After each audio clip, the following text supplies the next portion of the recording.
Students, हम बात करेंगे प्रॉब्लम की जो कि है ट्रायंगुलर मैट्रिसेस के ऊपर। मतलब कि हमारे पास एक क्वेश्चन है, find the determinant of the following matrices. क्या है जी मैट्रिसेस? अगर आप इनको देखें तो ये तमाम स्क्वायर मैट्रिसेस हैं, ए बी और सी।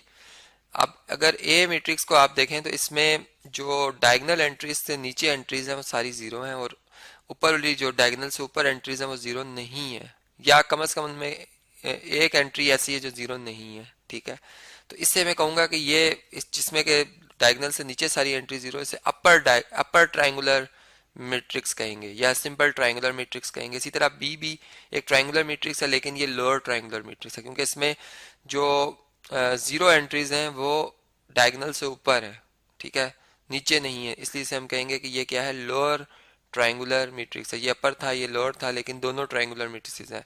इसी तरीके से अगर मैं यूं बात करूं कि ये जो सी मैट्रिक्स है ये भी एक हमारे पास लोअर ट्रायंगुलर मैट्रिक्स है। अब हमें इनका डिटर्मिनेंट फाइंड करना है और फिर ये भी के बताना है कि क्या इनके इन्वर्स एग्जिस्ट करते हैं या नहीं करते। ठीक है, या सिंगुलर है या नॉन सिंगुलर। फर्ज करें कि ये भी पूछा जा रहा हो, तो सबसे पहले हम क्या करेंगे, ए मैट्रिक्स का डिटर्मिनेंट जो कि हम ऐसे लिख सकते हैं दो अंदाज में, कि ए और इसके साथ वर्टिकल लाइंस लगा दें या डी टी लिखकर ए लिख दें। इसका एक ही मतलब है कि हम डिटर्मिनेंट ले रहे हैं। और ट्रायंगुलर जो मैट्रिसेस होते हैं उनका बड़ा आसान है डिटर्मिनेंट फाइंड करना, कि इसके डायगोनल एंट्रीज को बस मल्टीप्लाई कर दें आप। ठीक है, मतलब 3, 5 और 2 ये डायगोनल में आ रहे हैं, आप इनको मल्टीप्लाई कर लें। 3 multiply by 5 multiply by 2, answer क्या आएगा? आंसर आ जाएगा हमारा 30। 30, ठीक है, तो ये इसका डिटर्मिनेंट है। ठीक है जी, जो कि बहुत क्विक हम फाइंड कर सकते हैं, क्विकली फाइंड कर सकते हैं। इसी तरह बी मैट्रिक्स है, उसका अगर हमने डिटर्मिनेंट फाइंड करना है, सेम इसी तरीके से हम डी टी इस तरह से भी लिख सकते हैं। इस तरह भी, मतलब कि बी लिख कर उसके साथ जो है वो वर्टिकल्स लाइन लगा दें, बात एक ही है। अब देखें कि इसमें जो डायगोनल एंट्रीज हैं वो कौन कौन सी हैं।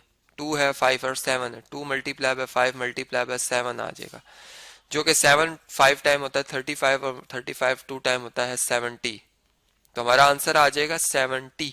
ठीक है, अच्छा, इसी तरीके से जो सी मैट्रिक्स है, अब अगर इसके डिटर्मिनेंट की बात की जाए जो कि ऐसा हम लिख रहे हैं, तो इसकी डायगोनल एंट्रीज को हम सिंपल मल्टीप्लाई करेंगे। 1 मल्टीप्लाई होगा 5 से, फिर जो भी आंसर आएगा 0 से मल्टीप्लाई होगा, फिर जो आंसर आएगा वो 5 से, और फिर जो आंसर आएगा वो 3 से। ठीक है, तो देखें 1 multiply 5 is 5, 5 multiply by 0 is 0, 0 multiply 5 is 0, 0 multiply by 3 is 0, तो आंसर आ गया 0।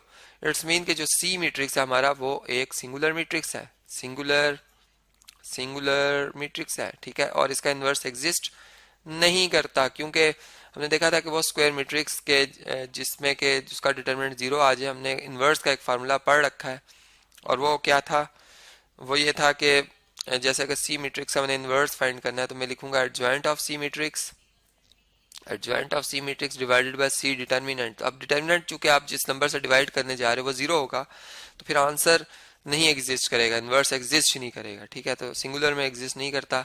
जबकि बी जो है ये हमारा क्या है, ये नॉन सिंगुलर है क्योंकि इसका डिटर्मिनेंट 0 नहीं आया, नॉन सिंगुलर। ठीक है जी, इसका तब इसका इन्वर्स एग्जिस्ट करेगा।